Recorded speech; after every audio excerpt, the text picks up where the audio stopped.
तिला आताच्या दोन मोठ्या बातम्यांची मोर्चाची बातमी पाहणार आहोत। बीडमध्ये बंजारा समाजाचा मोर्चा निघतोय। एसटी प्रवर्गातून आरक्षण मिळावं अशी बंजारा समाजाची मागणी आहे। तर पवारांच्या राष्ट्रवादीचा नाशिकमध्ये आक्रोश मोर्चा निघतोय। शेतकऱ्यांच्या विविध प्रश्नांवर या मोर्चाचं आयोजन करण्यात आलेलं आहे। आताच्या घडीच्या दोन महत्त्वाच्या बातम्या, दोन महत्त्वाचे आणि मोठे मोर्चे। बीडमध्ये बंजारा समाजाकडून मोर्चा जो आहे तो काढण्यात आलेला आहे। धनंजय मुंडे, सुरेश धस या मोर्चामध्ये सहभागी होणार आहेत। बंजारा समाज सुद्धा आरक्षणाच्या मागणीसाठी आक्रमक झालेला आहे। तर दुसरीकडे पवारांच्या राष्ट्रवादीचा नाशिकमध्ये आक्रोश मोर्चा निघालेला आहे।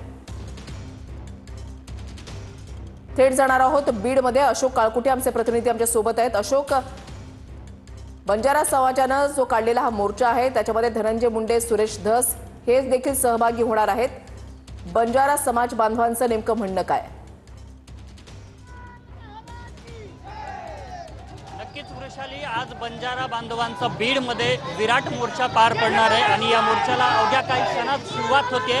हजारोच्या संख्येने बंजारा बांधव दाखल झालेत आणि त्यांचं म्हणणं असं आहे की जे हैदराबाद गॅजेटच्या आधारे जी आर काढलेला आहे त्या हैदराबाद गॅजेटमध्ये आम्ही एसटी प्रवर्गात आहोत आणि म्हणून आम्हाला एसटीतलं आरक्षण देण्यात यावं, यासाठी आज बंजारा बांधव बीडमध्ये एकजूट झाल्याचं पाहायला मिळतंय। या ठिकाणी त्यांच्या हातामध्ये सेवालाल महाराजांचे फोटो पाहायला मिळतात। एकच गोर लाखेरो जोर अशा प्रकारचे जे घोषवाक्य आहेत ते देण्यात आलेत आणि आम्हाला आरक्षण एसटीतलंच पाहिजे, आमच्या त्या हक्काचं आहे असं त्यांचं म्हणणं आहे। आणि आजच्या या मोर्चामध्ये लोकप्रतिनिधी सुद्धा सहभागी होणार असल्याची माहिती आहे। यामध्ये आमदार सुरेश धस असतील, आमदार धनंजय मुंडे असतील, हे देखील सहभागी होणार असल्याची माहिती आहे।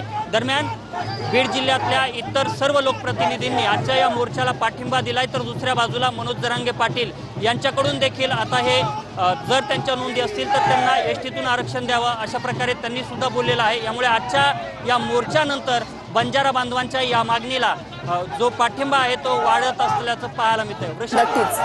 नक्कीच अशोक, तुम्ही असंच आपल्या सोबत राहा। आता आपण थेट जाणार आहोत नाशिकमध्ये। चंदन पूजाधिकारी आपले प्रतिनिधी आपल्या सोबत आहेत। चंदन, शेतकऱ्यांवरून आता पवारांच्या राष्ट्रवादीचा हा आक्रोश मोर्चा निघतोय। कधीपर्यंत या मोर्चाला सुरुवात होणार आहे? शरद पवार कधी या मोर्चामध्ये सहभागी होतील? वृषाली, शरद पवार यांच्या राष्ट्रवादीचा आज आक्रोश मोर्चा जो आहे तो नाशिकमध्ये होतोय। पुढच्या काही वेळात हा मोर्चा या ठिकाणी सुरू होणार आहे। शरद पवार स्वतः या मोर्चात सहभागी होणार आहेत। अत्यंत मोठ्या संख्येनं जिल्ह्याभरातच नाही तर राज्यभरातले जे शेतकरी बांधव आहेत, जे राष्ट्रवादीचे नेते आहेत, पदाधिकारी आहेत, ते मोठ्या संख्येनं या ठिकाणी उपस्थित झालेले आहेत। सुप्रिया सुळे असतील, रोहित पवार असतील, जितेंद्र आव्हाड असतील, त्याचप्रमाणे सुनील भुसारा असतील, यासह मोठे नेते जे आहेत ते या संपूर्ण आंदोलनामध्ये सहभागी होत आहेत। शेतकऱ्यांना कर्जमाफी मिळाली पाहिजे, मोठ्या संख्येनं जे काही पंचनामे प्रतीक्षेत आहेत ते पंचनामे करून तात्काळ शेतकऱ्यांना त्यांची नुकसान भरपाई मिळाली पाहिजे, यासह जे प्रमुख मुद्दे आहेत त्या मुद्द्यांवर आज या ठिकाणी खरं तर आंदोलन, हा आक्रोश मोर्चा जो आहे तो या ठिकाणी शरद पवार यांच्या राष्ट्रवादीकडनं केला जाणार आहे। या सगळ्या मोर्चाच्या पार्श्वभूमीवर शरद पवार स्वतः या मोर्चात सहभागी होणार असल्या कारणाने पुढच्या काही वेळात ते या ठिकाणी पोहोचतील आणि त्यानंतर या मोर्चाला नाशिकच्या अनंत कान्हेरे मैदानापासून सुरुवात होणार आहे। जिल्हाधिकारी कार्यालयापर्यंत हा मोर्चा असणार आहे, ज्या ठिकाणी एक व्यासपीठ या ठिकाणी तयार करण्यात आलेलं आहे आणि त्या ठिकाणी शरद पवार हे उपस्थित सगळ्या मोर्चेकरांना या ठिकाणी मार्गदर्शन देखील करणार आहेत। गेल्या अनेक दिवसांपासून जी काही राज्यभरातली शेतकऱ्यांची परिस्थिती आहे, जे काही प्रश्न आहेत, जे काही संकटात शेतकरी सापडलेले आहेत, त्या पार्श्वभूमीवर शरद पवार यांच्या राष्ट्रवादीनं आज अत्यंत आक्रमक अशा पद्धतीचा हा मोर्चा जो आहे तो नाशिकमध्ये आयोजित केलेला आहे। आणि आपण या ठिकाणी मागे बघू शकतो सुप्रियाताई आहेत, मात्र त्यांच्या मागे हे जिल्ह्याभरातनं कानाकोपऱ्यातनं आलेले शेतकरी जे आहेत, जे आपले प्रश्न या ठिकाणी घेऊन आलेले आहेत, आपल्या समस्या घेऊन आलेले आहेत आणि आज या मोर्चाच्या निमित्तानं सरकारला जाग येईल आणि सरकारच्या वतीनं तात्काळ या संदर्भात काहीतरी थेट अशा पद्धतीचं कारवाई केली जाईल अशी अपेक्षा जी आहे ती या सगळ्या शेतकऱ्यांना आहे। आणि त्यामुळे मोठ्या संख्येनं जिल्ह्याभरातनंच नव्हे तर राज्यभरातनं शेतकरी जे आहेत ते या ठिकाणी उपस्थित झालेले आहेत।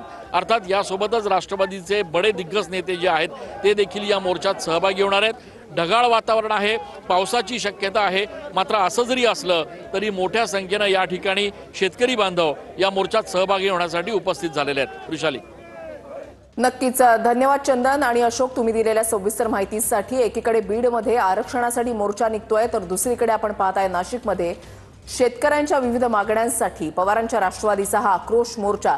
या दोन्ही मोर्चांना आता काही वेळातच सुरुवात होणार आहे। आणि लोकप्रतिनिधी सुद्धा या मोर्चामध्ये सहभागी होणार आहेत। बीडमध्ये बंजारा समाज